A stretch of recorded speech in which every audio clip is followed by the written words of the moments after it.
Hello, my lovely audience. So this is take two. I got interrupted by a good friend, lazy whatever, but I guess he got me back for all the times I've interrupted him. Anyways, so let's get to the what if. So where we last left off was, I believe, part 3 or part 4. I don't really remember what part, but anyway, I know that it was he was rescued by the heroes, not villains. The villains. What do you expect? Yeah, he was rescued by the heroes, and he well, from that experience, he learned how he doesn't need to pull his punches anymore on villains. And yeah, so what is going to happen is this: Deku is going to be how do I put it? He's going to be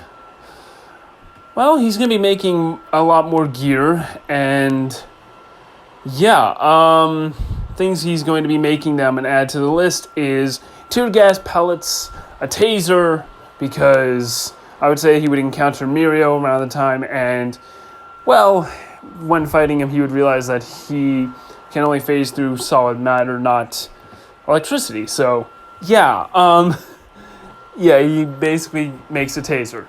And explosive batarangs, breaching charges, and I would say he also makes, he's starting to work on his cow and make detective mode, his own detective mode. But it's not going to work, it's going to work like in Batman Arkham games, and how that works is it's never really explained, so I just think it goes off of the Dark Knight's detective mode, where it uses like sonar by electronics and stuff like that to create like a digital mapping of the surroundings, and uses echolocation sorta.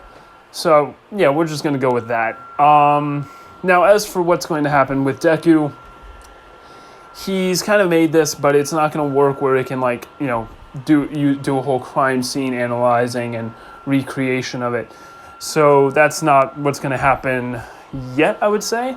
But it can analyze different compounds and stuff like that, and so forth. And I'm going to say that it's going to be integrated throughout the entire suit that he is making, and it's more plated and reinforced on the plates, but in between it's got like electrical grids going on, and pretty much it's going to protect him from, stabs and knives and stuff like that, kinda. But yeah.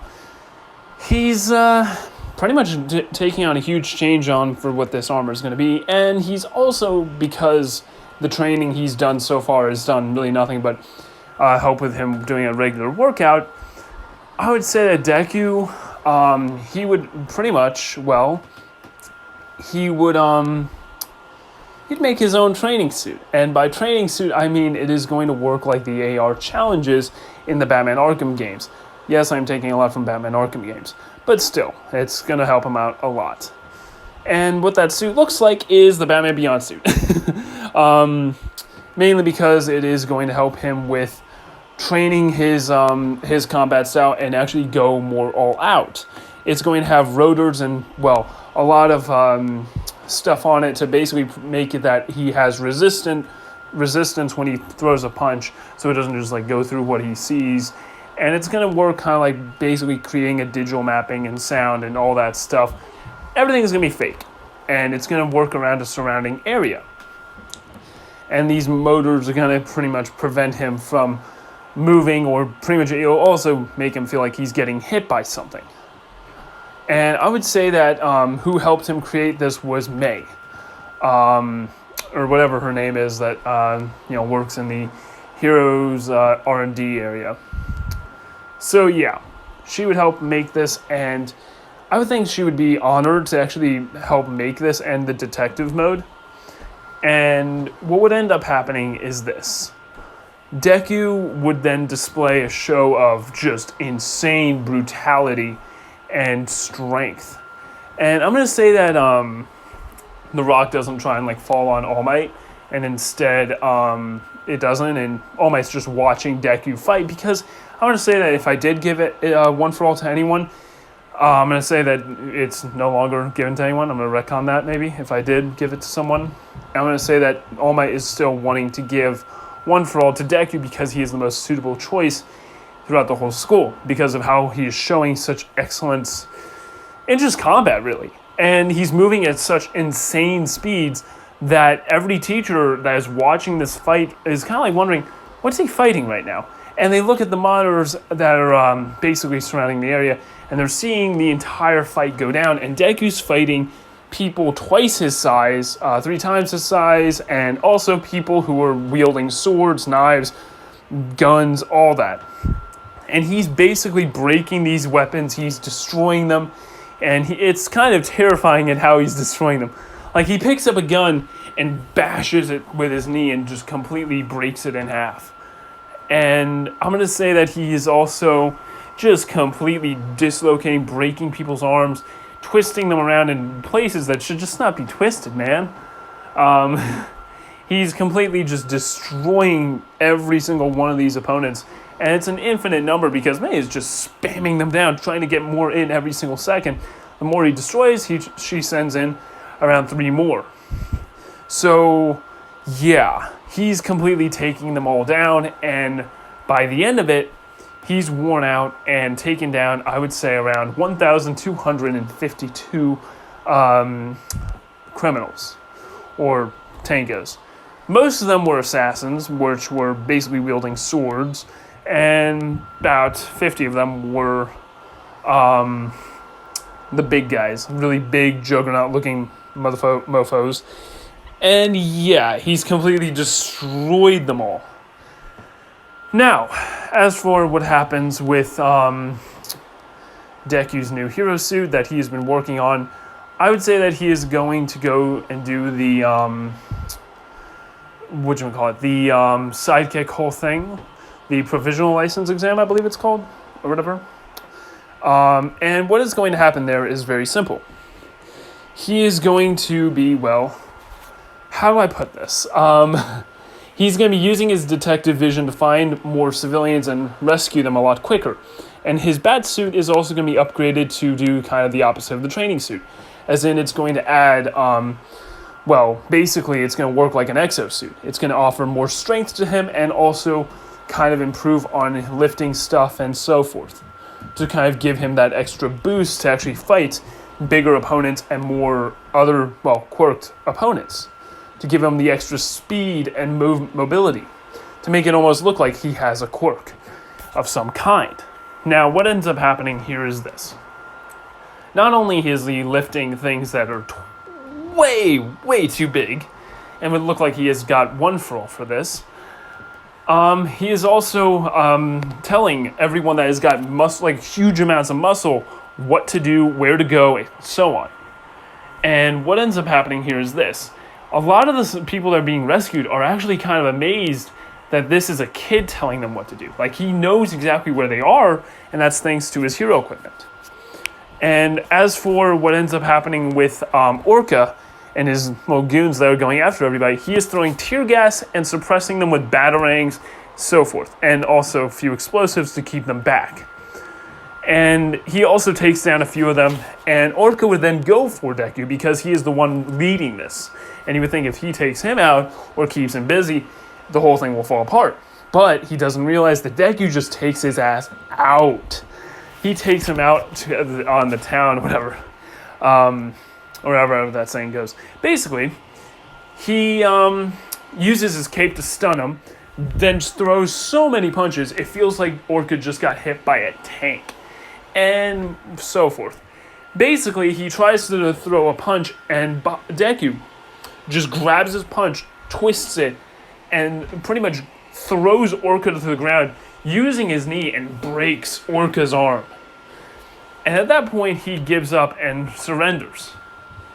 And yeah, the guy that was watching this was kind of losing his head off the fact that this kid just took down a pro hero. And they're wondering what kind of suit, like how much strength did he just exert, because this kid's insane. This kid's got to have a quirk. And he gets a whole entire plus on the whole entire exam, and Orca even congratulates him in saying that your fighting is quite unique. I've never seen anything really like it. And what ends up happening next is I'm gonna say that Deku. What was it? there's not going to be a Deku versus Bakugo, so there's that, because they wouldn't really know each other.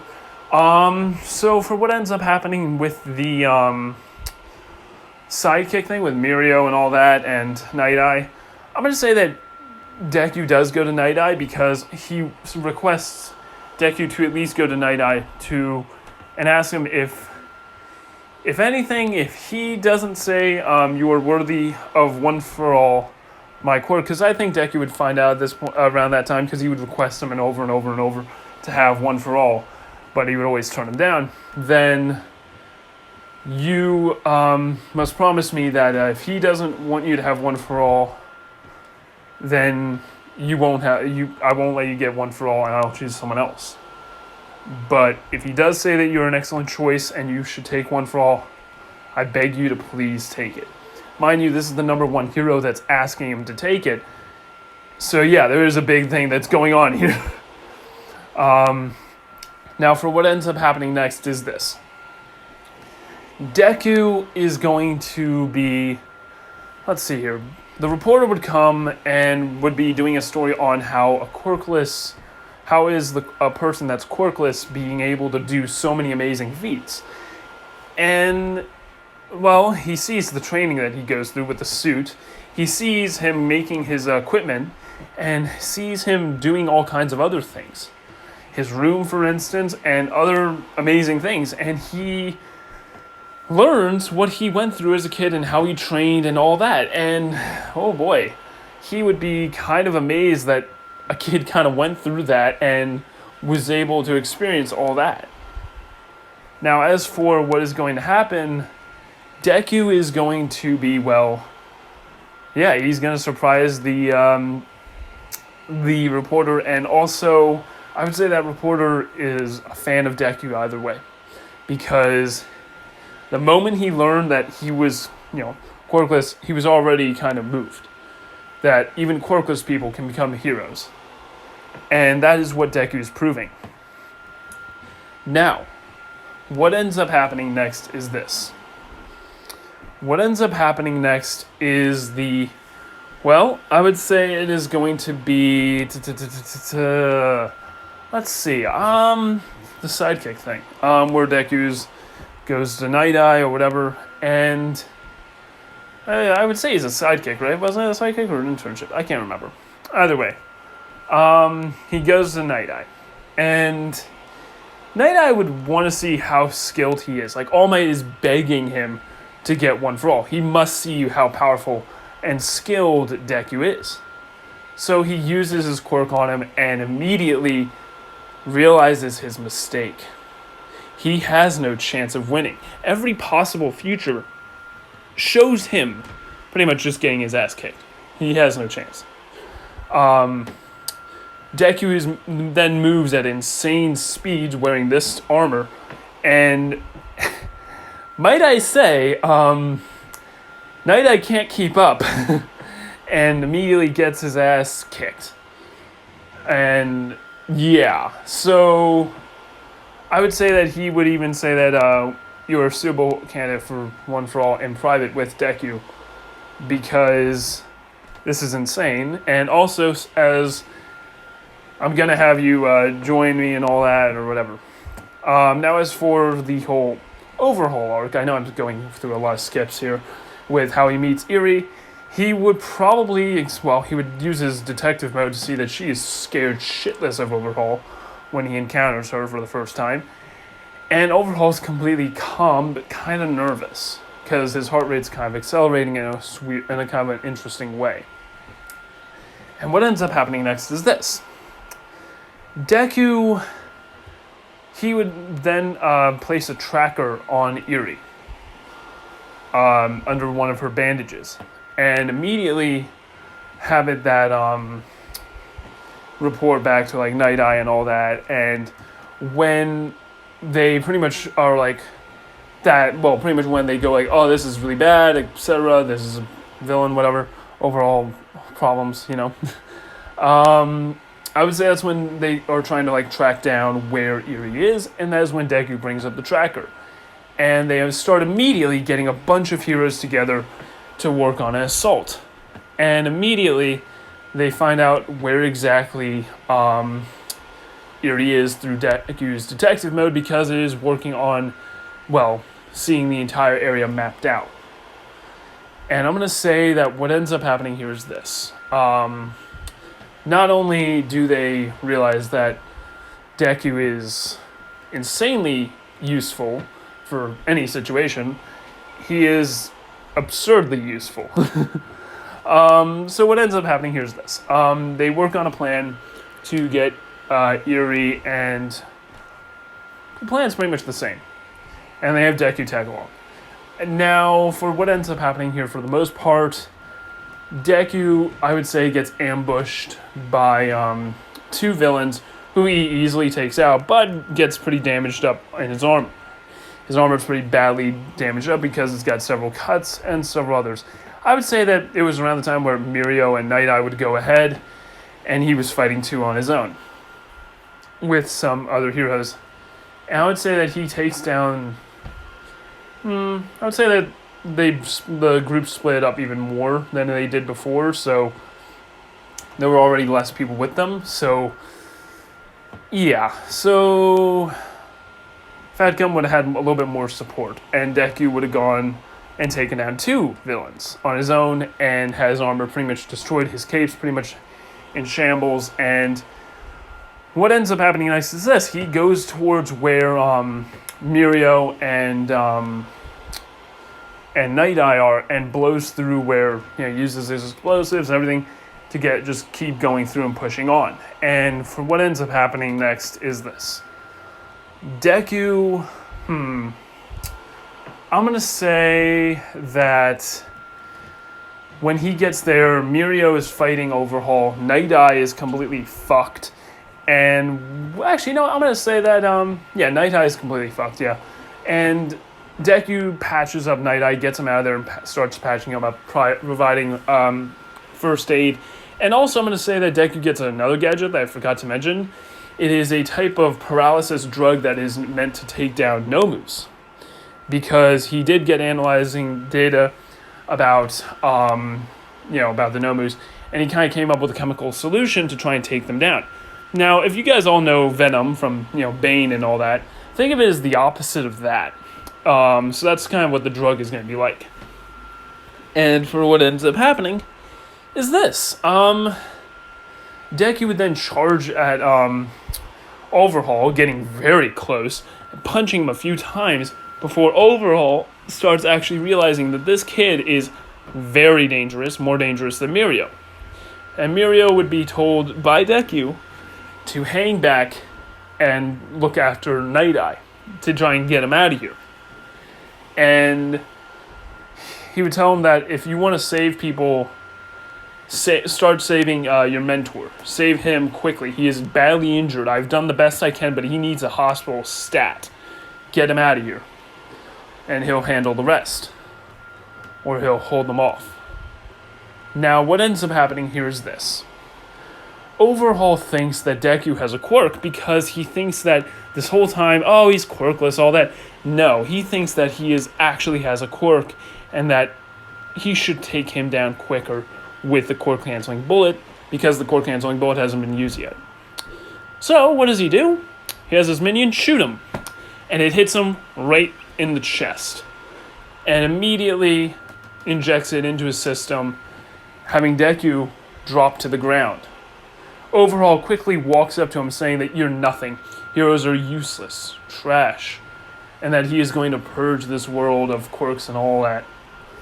And what does Deku do? Before Overhaul can even touch him, Deku grabs both of his hands, squeezing with all of his might, breaking them, and then injecting the paralysis toxin that he has on hand into Overhaul. Because this whole time, he didn't get affected at all. He was faking it. And completely destroys Overhaul, who then drops to the ground, getting affected by this type of drug, asking, what did he do? And he says, this is something I concocted myself to take down opponents who were far more dangerous than you. And grabs Overhaul by the head, smashing him into the ground, breaking his mask and everything. and then walks over to the guy holding the gun, who shoots several more bullets at Deku, only taking one hit and then dropping to the ground to then swoop in, punching him in the face, grabbing him, and throwing him into the wall. That's when Overhaul gets up, shakingly, and then says, "You dare. You dare." And then that's when Deku grabs him and picks him up and drops him onto his knee, breaking his back, and then rolling him off. And then immediately stabbing him in the chest with a sedative to knock him out. And then handcuffs him, zip tying his legs, and so on, preventing him from being able to move. And that is when he takes down Overhaul. And then ties up his minions and drags them out of this horrifying little death trap, carrying Eri in one hand, holding her tight, telling her it's gonna be okay. I've got you. Her crying into Deku's shoulder as he carries off the villains and Eri. Now, Toga and Twice would be watching this, wondering, should we take him? No, this is a horrible idea, right? That's just a terrible idea. Let's not do that. And immediately would get out of there, because that's terrifying. And what ends up happening next is this.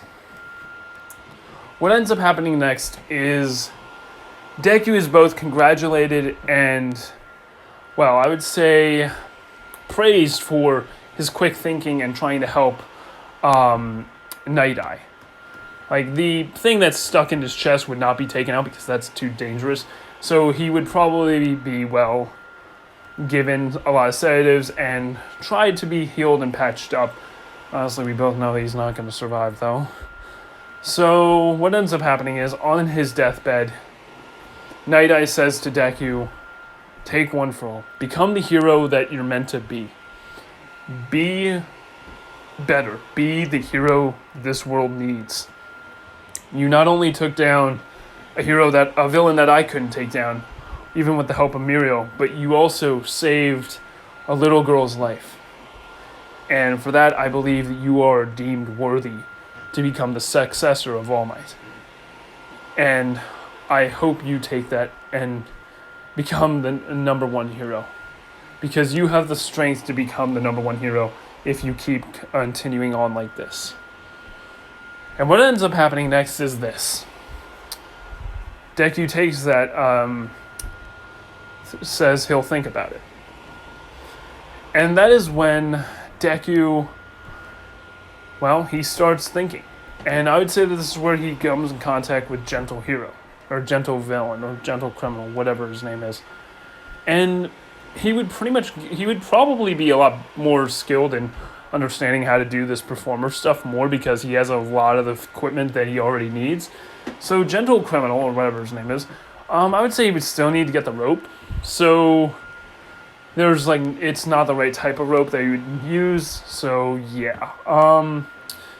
And he's going to pick up a bit more gear to actually take care of the whole entire thing for, well, the flashiest, weirdest kid who has a navel laser belly button, whole thing going on, to be suspended in the air.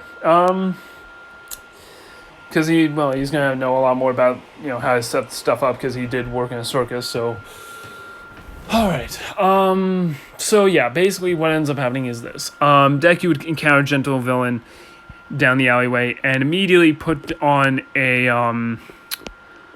his own mask, his own bat mask, that he carries on hand just in case he ever encounters a villain. And I would say that he is still thinking about getting one for all. And that's when he fights Gentle Criminal. And the fight pretty much goes about the same, just he's moving a lot slower with, without his own suit. And also, he's kind of moving slower because, well, he's going against a criminal who can basically make anything elastic. And Deku would, I would say, carry some batarangs on hand and throw some into the joints of Gentle Criminal, keeping him slowed down for a while. And the girl who buffs him later on, well, Deku would then basically, I would say he would also carry some tear gas, so throw those in the mix, and yeah, he pretty much takes them down. And they're completely subdued. And by the time that the heroes find them, they're completely taken down with batarangs in them. And yeah, so General Criminal just got his ass kicked. And for what ends up happening next is, well, Deku is later found and told to never do that again, but at the same time is praised for taking down a villain who was going to jeopardize UA and so forth. And if he needs any help carrying some of the stuff back, they're there to help him out. So yeah, they carry a bunch of the stuff back, and well, Deku participates in the whole thing, and yeah, helps with the special effects and everything, making the whole show a whole lot more fun. And yeah. Now, as for what ends up happening next, I'm going to say that Deku... Let's see. What should I have Deku do? I'm thinking. Let's see. This would be around the time where Endeavor fights that Nomu. So, yeah, I would say that Deku would realize that, the world's getting a lot more dangerous thanks to the number one hero being gone, and that he would need a lot more strength to hold out against these villains. So I would say that he is starting to make his bat computer, and he starts finding a place where he could make it. And I would say that the Nezu would allow it to be in UA for now because of reasons, and it would also improve the school's system and all that. And yeah, he makes the bat computer in UA. And for what ends up happening, Deku would do probably, I'm going to say that Deku would, let's see here. God, why am I blanking? He'd pretty much create like a whole crime scene analysis, and also, let me think. I'm going to say that, let's put it in the comments. Do you want him to get one for all, yes or no? Because next year we're going to have, What If Deku, Batman Part 5, so yeah. There's a long part, so yeah. So yeah, do you want him to have one for all, yes or no? And should he get it, or should he start making more bat suits that I'm going to have to find more bat suits about, or use them in the game? Either way, what do you guys think? Should he or should he not have one for all? Put it in the comments. Have a good day and a good night. Peace out.